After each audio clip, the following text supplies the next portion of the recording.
নমস্কাৰ সকলোকে আশা কৰোঁ সকলো ভালে আছে আৰু আজি মই আপোনালোকৰ লগত এটা বস্তু শ্বেয়াৰ কৰিব ওলাইছোঁ এটা বস্তু মানে কেনেকৈ বনায় কেনেকৈ খায় দেখাবলৈ ওলাইছোঁ ইয়াৰ কাৰণে প্ৰথমতে আপোনালোকে এখন কেৰাহীত অলপ তেল আৰু অলপ নিমখ দিব আৰু তাৰ পিছত এইখিনি এনেকৈ দিব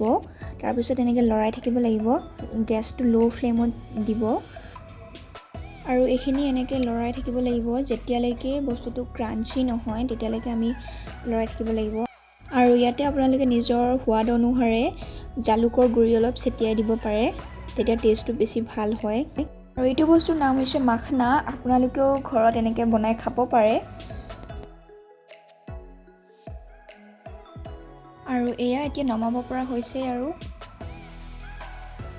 আৰু এতিয়া মই খিচমিচ আৰু এলমণ্ড পানীত তিয়াই থৈছোঁ আৰু এয়া মই একেলগে খাম এতিয়া আৰু এই গোটেইখিনি বস্তু বহুত হেল্ডি হয় আপোনালোকেও খাব আৰু সকলো ভালে থাকিব